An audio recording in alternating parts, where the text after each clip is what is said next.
You want Philly food? Yeah, let's do it. Do it.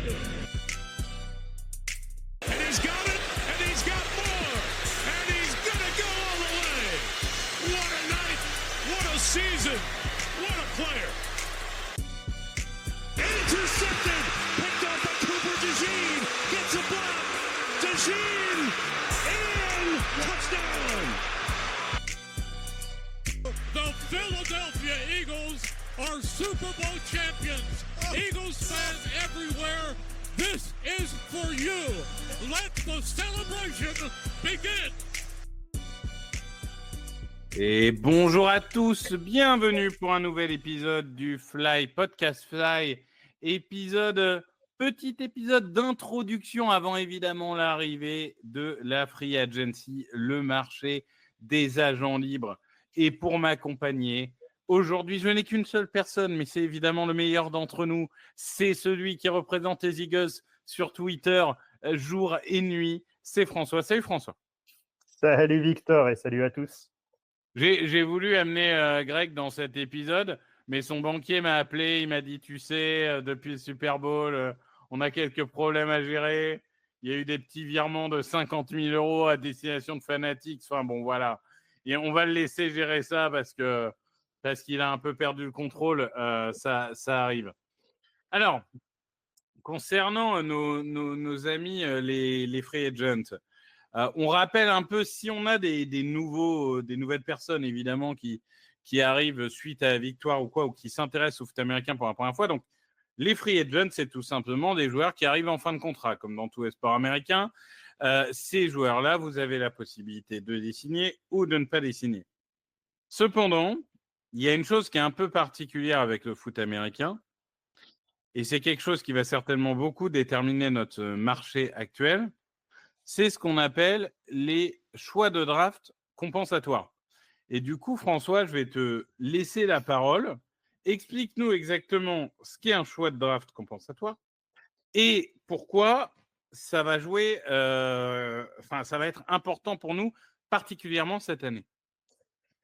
Alors, je tente d'expliquer, tu me complètes si besoin. Le principe des choix compensatoires, c'est que si tu perds des joueurs, donc si tu as des joueurs qui sont arrivés free agent et qui sont signés par une autre équipe, tu as le droit d'avoir des pics de draft à la saison suivante si tu as signé moins de joueurs lors de cette free agency. Donc, imaginons que tu as 3 joueurs qui sont arrivés en fin de contrat qui ont été signés par d'autres équipes. Tu en as signé un. Et ben dans ce cas-là, la draft suivante, tu auras le droit à 2 pics compensatoires.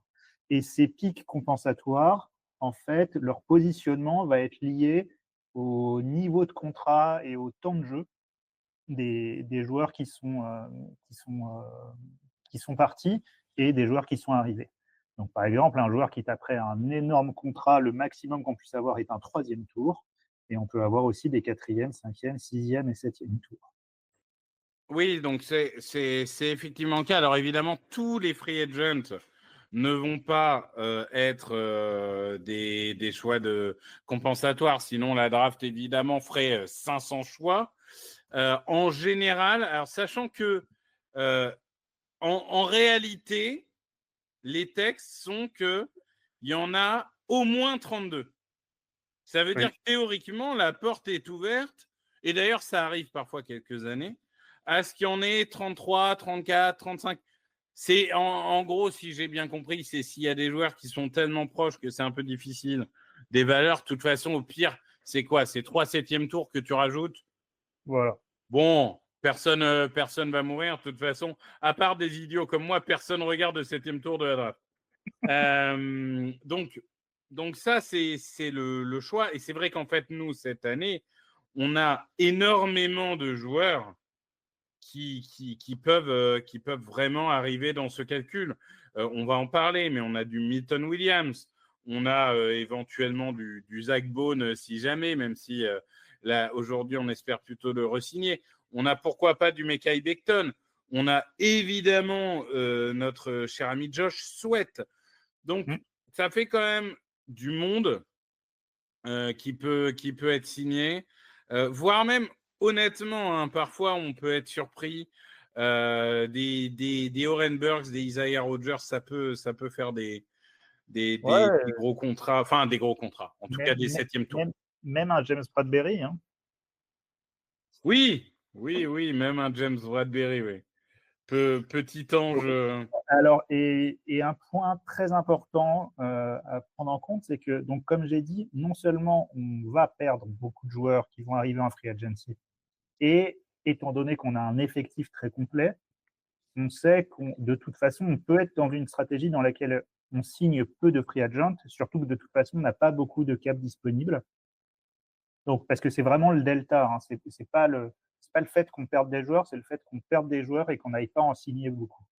Et un autre point qui est important, c'est qu'il y a certains joueurs que tu peux signer qui ne rentrent pas dans ce calcul, et notamment, c'est les joueurs qui ont été coupés.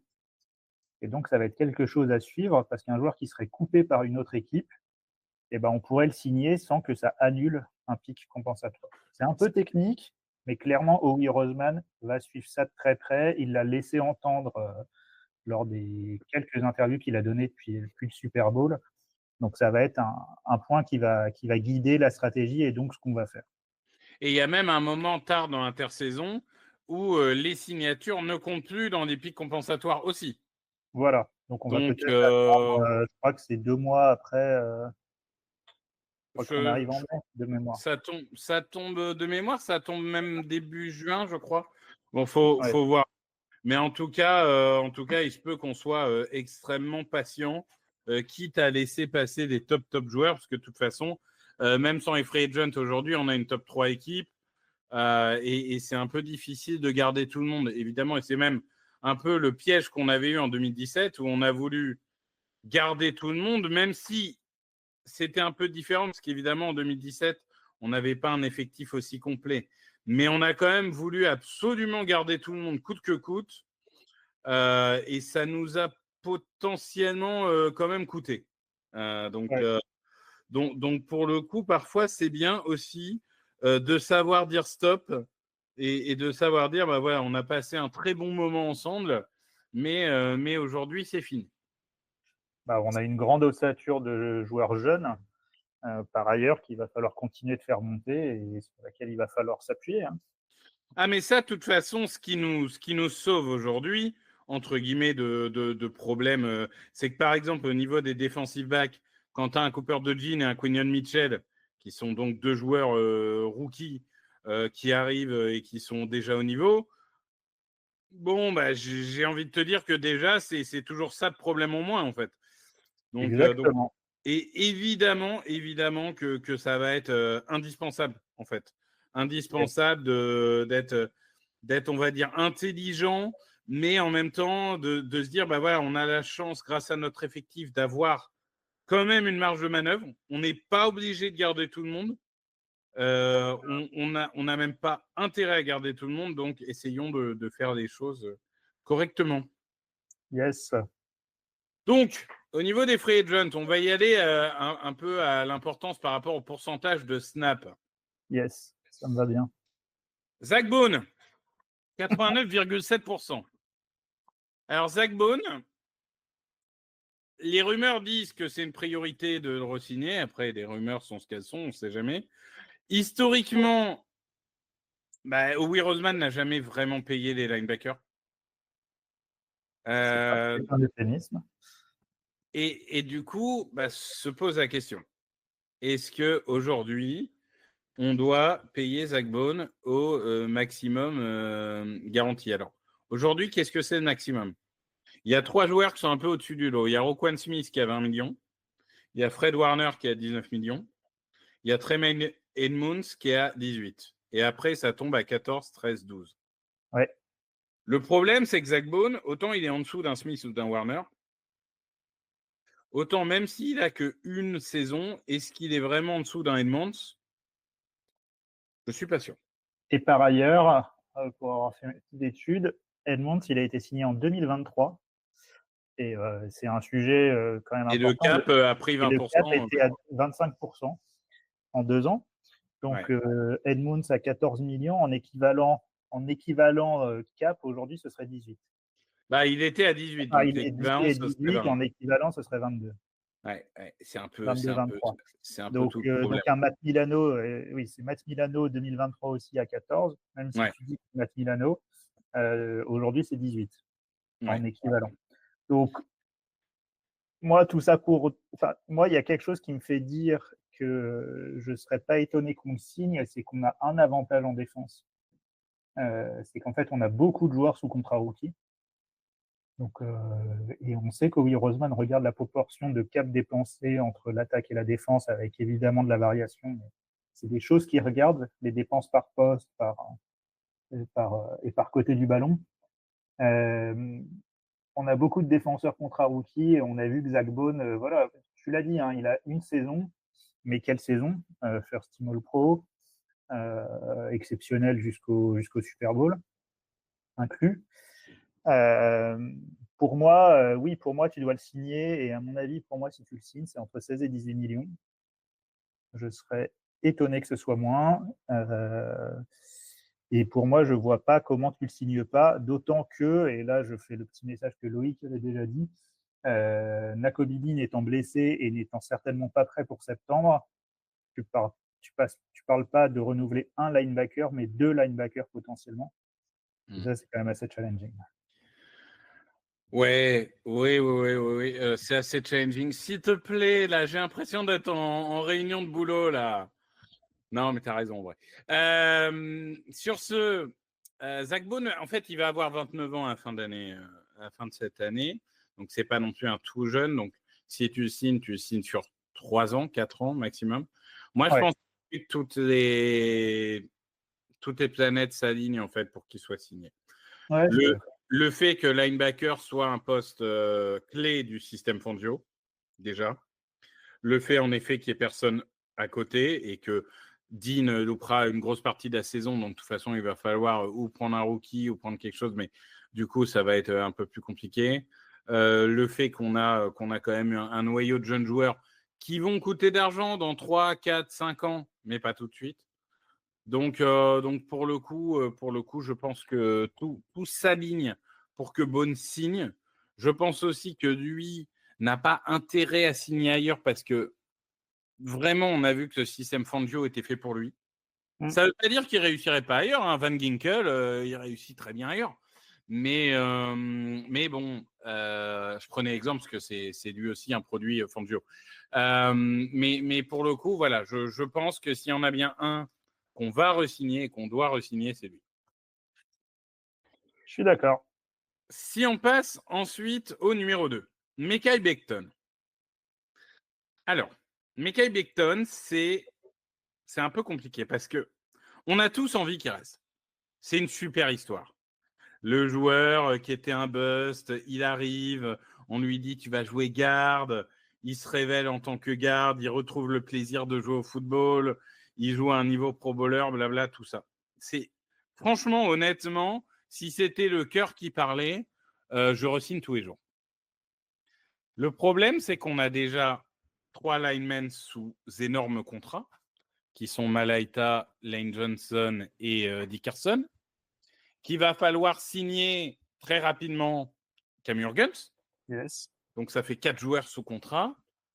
Et qu'à mon avis, le 5e poste, c'est typiquement un poste qui se jouera entre Steen et un rookie. Et je ne pense pas qu'on va prendre le risque de signer Becton, même si je sais qu'il serait prêt à accepter un contrat friendly, un contrat un peu plus bas que la norme. Mais je ne suis pas sûr qu'on puisse se le permettre. Ou alors s'il accepte un contrat de 1 an ou 2 ans, mais je ne suis pas sûr que ça soit son intérêt non plus. Honnêtement, merci beaucoup Meki pour cette saison. Je suis comme toi, j'aimerais le voir rester. Je pense qu'on peut aussi signer un vétéran coupé par une autre équipe ou après la fameuse date, donc en juin-juillet. Au final, c'est la période à laquelle Becton avait été signé chez nous. Je pense qu'on n'a pas la place, sauf si vraiment il a un trou en free agency qu'on ne verrait pas arriver, mais il y a tellement de besoins en free agency, tellement de besoins en NFL, que quelqu'un va aller lui proposer un gros contrat. On a vu combien nos gardes backup étaient signés régulièrement en free agency chaque année. Et je suis convaincu que Becton va avoir une belle offre. Tant mieux pour lui. Je lui souhaite d'être toujours dans un environnement positif pour lui, mais je ne vois pas un scénario où il revient. Surtout que on en a beaucoup parlé, ça nous fera un pic compensatoire de manière sûre. Oui, je suis d'accord avec toi. Quand tu vois le contrat qu'a signé ce Malo aux Steelers à l'époque, C'est ça, exactement. il n'y a pas de raison qu'il ne signe pas le même genre de contrat. Sachant qu'au niveau des gardes, on a quoi On a, je regarde un peu. En plus, il y a du monde. Brandon Scherf, James Agnès, Alex Capa, Kevin Zeiter, Patrick Mekari, William. C'est peut-être un des seuls postes où il y a du monde quand même. Donc, ça va peut-être baisser un petit peu le prix. Mais malgré tout, je pense que ça fait partie des trucs. Ça fait mal au cœur parce qu'honnêtement, on voudrait le garder, mais tu peux pas garder tout. Ouais, il aura au moins 8 millions et je pense, je serais pas étonné qu'il ait une proposition à 8 ou 10 millions et je ne vois pas mettre ça. Donc, non, je pense qu'on ne le mettra pas. Ça, c'est clair. Josh Sweat, notre ami Josh Sweat, qui, rappelons-le, avait diminué son salaire pour rester cette année quand même. Sachant qu'on avait cherché à le trader partout. Ouais, pari gagnant pour lui. Voilà. Josh Sweat qui a signé avec un agent qui s'appelle Drew Rosenhaus avant la Free Agency. Quand tu signes avec Drew Rosenhaus, ça veut dire je veux le max de thunes. Je veux tunas et en grosse coupure. Voilà. Parce que Rosenhaus, c'est ça, faut lui reconnaître, c'est pour ça que c'est probablement un des plus grands agents, ou en tout cas l'agent le plus médiatique. Je ne sais pas si c'est le meilleur, je ne suis pas dans les coulisses, mais c'est un des agents les plus médiatiques. Mais il s'est ramené d'Amouaga à la maison. Du coup, Josh Sweat, au revoir. Super, pareil. Merci pour ta carrière. Josh Sweat, au revoir. Alors, en plus, il a été là longtemps, c'était super sympa. Mais en plus, c'est typiquement le profil du joueur qui, en plus, a surperformé au Super Bowl. Donc, qui va avoir le sorte de bonus. Quelqu'un va aller le surpayer parce qu'il a fait 2 sacs et demi au Super Bowl. Et nous, là, par contre, on a du monde qui arrive derrière. Et si besoin, c'est bien là qu'on investira en draft, quoi. Surtout que, et je laisse l'expert de draft parler, mais je crois savoir qu'on a une méchante draft sur ces postes-là.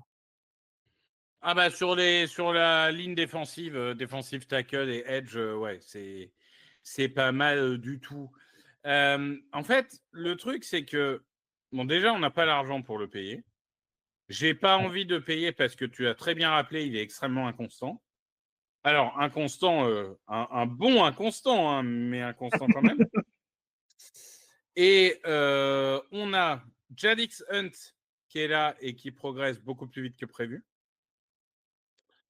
On a Bryce Huff qu'à mon avis, on va garder vu son contrat. Et après une année catastrophique, blessure, tout ça, je pense que s'il revient à tête à endroit, il peut contribuer. Je vais peut-être mourir avec ça, mais voilà. Et en effet, on peut aller chercher à la draft du renfort. Honnêtement, je pense, et c'est plus sa saison qui me fait dire que tu pourrais même mettre Jadix Hunt titulaire en deuxième année. Alors, faut pas le brûler non plus. Je ne sais pas où il en est. Ça, c'est au coach de juger, mais ça me choquerait pas non plus qu'il soit titulaire ou alors titulaire partagé, tu sais, avec un autre joueur. Ouais, sachant que tu as Nolan Smith aussi en rusher qui du coup commence vraiment à devenir, j'allais dire, non seulement un rusher, mais qui commence à être un vrai défenseur à la course aussi.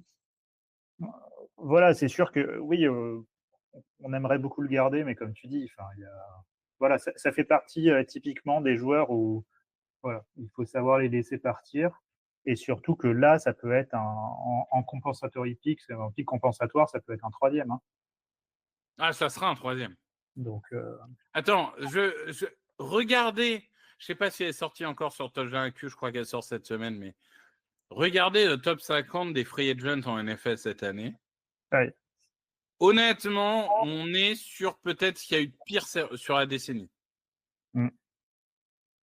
Ouais, et encore, il devait peut-être y avoir T. Higgins en receveur, il va encore se faire taguer. Donc, Ah, mais franchement, c'est moche. Hein.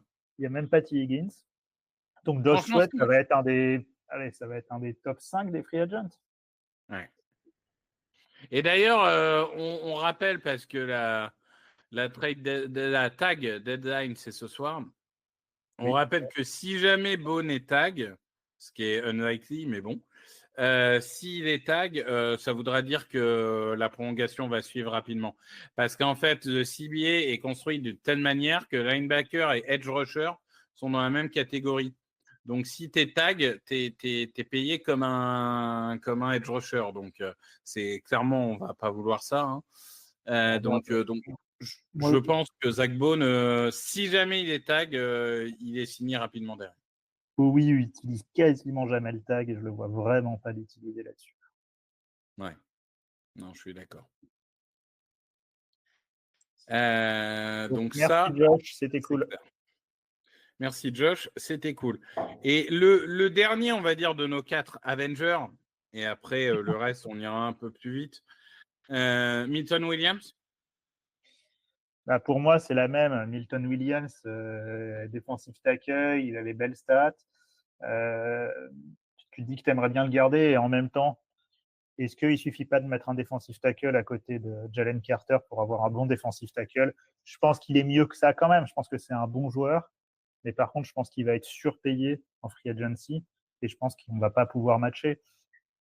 Et qu'avec les profils de defensive tackle qu'on a et avec la draft, tu le disais tout à l'heure pour les edge qui arrivent, je pense que là, sachant qu'en plus on a déjà du Ojomo derrière qui arrive, il faut le laisser partir. Là aussi, prendre le pic. Moi, je disais que ça se trouve, il pourrait toucher un 3e, vous disiez 4e vis-à-vis des snaps. Voilà, en tout cas, ça va encore faire un top pick. Et encore une fois, hein, on a parlé très vite, mais on a peu de cap disponibles, quoi qu'il en soit. On a des joueurs à signer. Je ne nous le vois pas le dépenser sur un Milton Williams. Oui, moi je pense que ça n'a aucun intérêt. Moro Jomo a un meilleur pass rush win rate que lui, alors que Moro Jomo est spécialiste de la défense de course. Je pense vraiment que Milton Williams a beaucoup bénéficié d'avoir Jalen Carter à côté de lui. Je ne suis pas sûr que ça soit un si grand joueur. C'est un bon joueur. Je ne suis pas sûr que ce soit un si grand joueur. Et je pense que ne serait-ce qu'avec Ojomo, Jordan Davis et un rookie, on sera très bien. Ouais, et puis là même, tu prends peut-être un vétéran coupé ou post-joint pour apporter de la profondeur. Mais honnêtement, moi, défensif tackle, j'en ai 9 pour moi qui peuvent aller au premier tour. Spoiler, il n'y en aura pas 9 au premier tour, hein, pas sur cette position-là. Donc, je pense que même au deuxième, voire même au troisième tour, tu peux avoir des talents de premier tour à ce poste-là. Ouais, tu vois, je voyais que Hargrave, il a été coupé par les Niners. Alors, il y a eu des petites blessures, etc. Mais je pense que je ne serais même pas étonné que ce soit des profils qui. Mais Hargrave, il est cramé.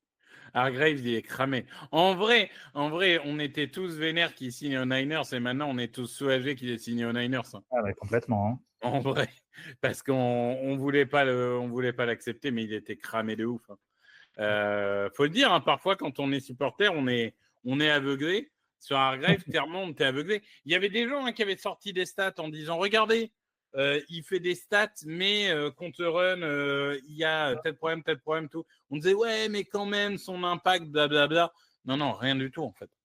Rien du tout. Là-dessus, vraiment, ça a été la grande réussite, une des grandes réussites de oui, d'accepter de laisser partir. Tout à fait. Si on fait la suite, alors je vais donner un peu. Donc Fred Johnson, lineman, Avante Maddox, cornerback, Isaiah Rodgers, cornerback, Rick Lovato, long snapper. Alors Rick Lovato, on va partir du principe qu'il est prolongé.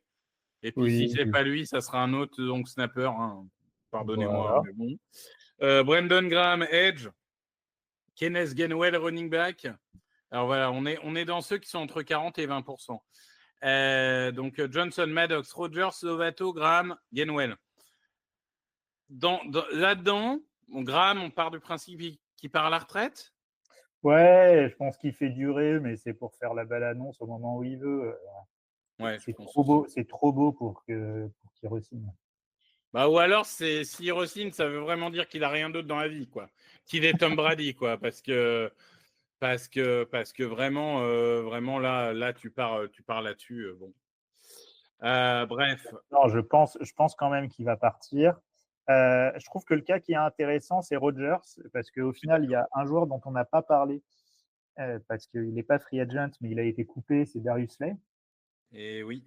Euh, donc, merci beaucoup, Darius, pour tout ce que tu as fait. Merci beaucoup pour tes playoffs 2024 exceptionnels encore. Année 2024 exceptionnelle, on peut Année dire. Hein. 2024 exceptionnelle, tout à fait. On n'a pas eu un cornerback de ce niveau-là depuis quoi Asante Samuel. Ouais, j'allais dire la même. J'allais dire la même. Donc non, bravo et respect. C'est normal de le couper, vu son âge, vu le contrat, vu la situation. Mais et d'ailleurs, lui, il avait plus ou moins teasé qu'il lui avait dit. Hein, donc c'était clair. Mais bon, ça reste. Voilà, on sera toujours heureux de voir revenir au stade et on aura toujours autant de respect pour cette légende des Eagles. Et alors, comme on a dit, parce que ça a déjà été le cas, par exemple, avec Fletcher Cox il y a 2 ans, même avec Darius Slay, il y a une possibilité où il va en free agency et au final, il n'a pas de grosse offre et il revient à un petit contrat. Je pense que ça irait très bien à tout le monde. Je pense que quelqu'un ira le signer parce que c'est pareil, les cornerbacks, il a encore fait une année 2024 exceptionnelle. Je pense que quelqu'un ira se dire qu'il a besoin d'une présence d'un vétéran en secondaire et qu'il va partir. Mais pourquoi je parlais de Slay avant de parler de Rodgers? Parce que les deux destins sont quand même très liés. Moi, je suis assez convaincu, quoi qu'il en soit, qu'on va signer Rodgers, notamment parce que je suis convaincu qu'il a envie de rester aux Eagles. Il a été récupéré par les Eagles quand il était suspendu pour ses histoires de Paris. Euh, et, et l'air de rien, il a un potentiel de starter. Donc, je pense que Rodgers, on le garde et je pense que le reste, on ne les garde pas, sauf retour au minimum garanti ou équivalent. Moi, je pense que Rodgers, il revient s'il n'a pas une grosse offre, parce qu'on ne s'alignera pas sur une grosse offre. Mais comme tu dis, c'est quand Et même. comme je ne le vois pas avoir une grosse offre, en fait. Je suis d'accord avec toi. Là, en réalité, c'est Quinion Mitchell, c'est notre cornerback numéro 1. Oui, Cooper DeJean, je pense qu'il restera en nickel. ouais, au moins cette année. Et après, cornerback numéro 2, soit Rodgers, soit un vétéran, soit à draft. Mais là, à draft, ça voudrait dire vraiment que les defensive backs, c'est très très jeune, mais pourquoi pas. Donc là, on a fait un peu le tour. Kenneth Gainwell, petit ange parti trop tôt, trop tard, vous jugerez, mais. Je pense qu'il finira sa carrière de Hall of Famer ailleurs. Ouais. Non, mais en plus, le peu qu'on a vu de Will Shipley est assez convaincant. Non, et puis c'est running Toujours, back. et toujours pareil. 15 en undrafted free agent. Surtout cette année où honnêtement, il y en a au moins 20 qui sont draftables. Même en undrafted free agent, on aura plein. Donc. Ouais, et ça se trouve, on récupère un 7e tour s'il est signé à 2-3 millions quelque part. Exactement. Si on continue la liste, Oren Burks, Paris Campbell, CJ Uzoma, Jack Driscoll, Nick Gates, Britton Covey, Alors, Ben. tu vois, typiquement, le joueur que, à mon avis, dans la liste, là, je verrais potentiellement revenir, c'est Oren Burks. Ouais, je pense aussi. Parce que je pense qu'on a besoin de profondeur en linebacker, que ce soit Zach Bone ou pas Zach Bone, mais on n'a pas Nakobe Dean. Et donc, c'est typiquement, voilà, là, il était en gros à 1 million cette année, même si tu le signes à 1,5 million, je ne suis pas convaincu qu'il y ait de grandes offres ailleurs, peut-être 2 millions. Je pense qu'on le signe. Le reste, c'est un peu comme le commentaire que j'avais dit, on va être sur du minimum garanti, entre guillemets, interchangeable, quoi. Il y a le cas de Britton Covey qui est restricted free agent. Mais pour la petite histoire, en gros, si on devait le signer, il y a un système de Thunder pour le restricted free agent. Il faudrait qu'on le signe à 3 millions. Je ne vois pas le signer à 3 millions. Je ne serais pas étonné qu'il revienne. pour éviter à Cooper DeJean de continuer à faire les punt returns. En même temps, il est quand même très souvent blessé. Voilà. Oui, moi je suis assez d'accord avec toi. Le seul qui mérite d'être mentionné, c'est Oren Burks. Le reste, ça reviendra pas. Jack Driscoll, c'est typiquement comme ça fait quand même des années et des années qu'il est dans le coin.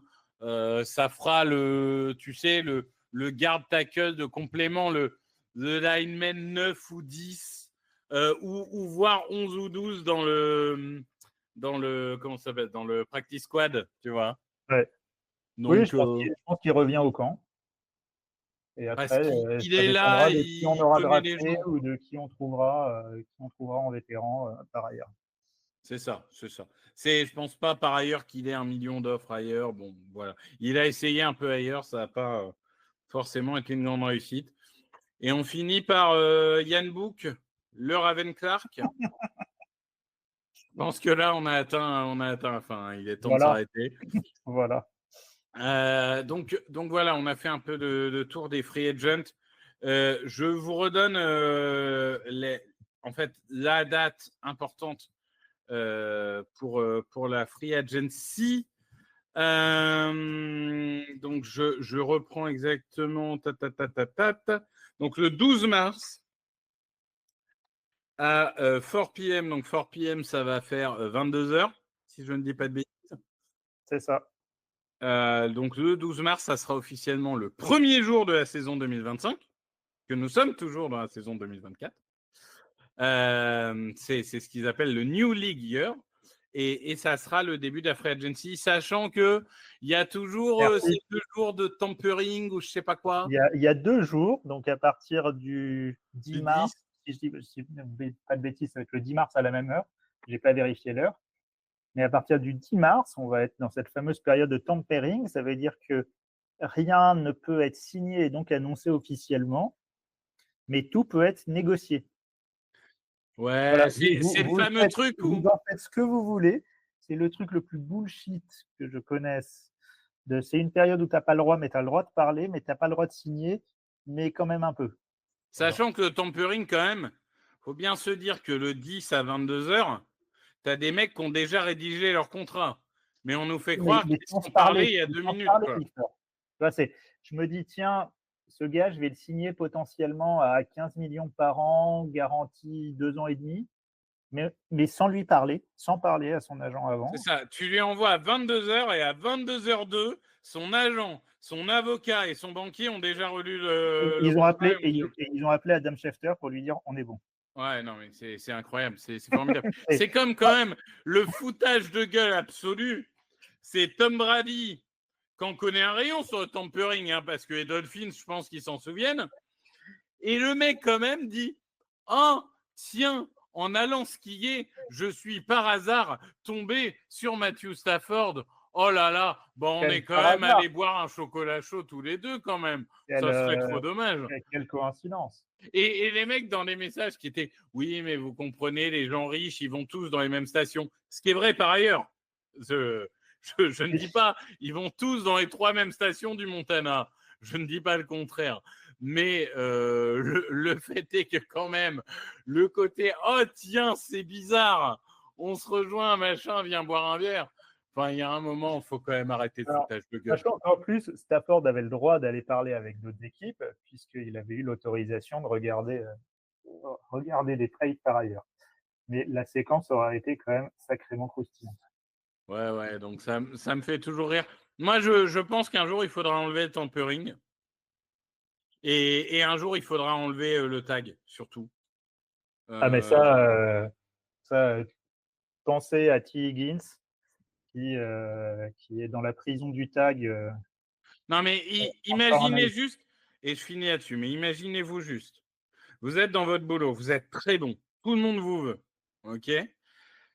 Vous avez un boulot où ça peut s'arrêter chaque année, parce que vous mettez votre corps en danger.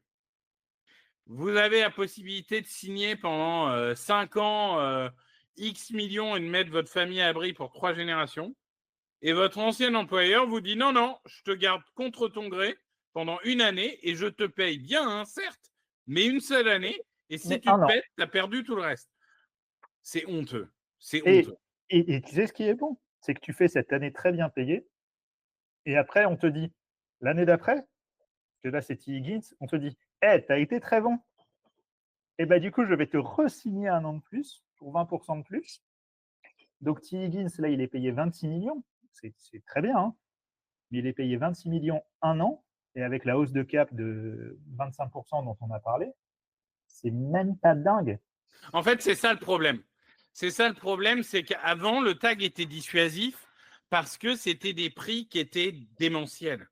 Là, aujourd'hui, comme le cap prend 20% tous les ans, tous les nouveaux receveurs vont signer 25-30 millions. Donc, le truc de dire les 5 mieux payés actuellement, la moyenne, ça fait 26 millions, même avec l'oversay, là. Honnêtement, c'est pas énorme, quoi. Enfin, donc, ouais, je trouve vraiment que ce système doit être aboli. Mais évidemment, de la même manière que les députés ne voteront jamais de réduire leur salaire ou de réduire leurs dépenses, hein, puisqu'ils vont augmenter tout leur salaire par rapport à l'inflation, mais ils n'augmenteront pas le vôtre, hein, vous inquiétez pas. Les propriétaires, ils vont pas décider de supprimer le tag. Et les joueurs vont toujours se dire que ça ne concerne qu'une minorité de joueurs, et donc vont jamais se battre là-dessus. Exactement. Très bien. Eh ben, merci François. Bah écoute, merci à toi. On va suivre ça, suivre tous les petites actualités que vous nous donnez le week-end prochain sur la Free Agency, rumeur par rumeur. On verra tout ça. Mais comme vous l'avez compris, objectivement, ça va être assez calme de notre côté. Ouais, évidemment, on se retrouvera pour en parler de la Free Agency. Vous suivez Eagles FR sur Twitter pour avoir les infos en temps réel, parce que François n'a pas prévu de dormir entre le 10 mars et le 12 mars pour pouvoir publier dans la minute les informations de Adam Schefter et de Yann Rapoport. N'hésitez pas à lui signaler s'il est en retard. J'espère annoncer avant Adam Schefter certaines signatures. Hein. Évidemment. Et en tout cas, on se retrouve après sûrement 1 ou 2 semaines de Free Agency pour faire le bilan. Merci à tous. Salut. Salut. Open with a throw and a pass picked off by Dawkins. Brian Dawkins with the interception. And Dawkins is down to the 10.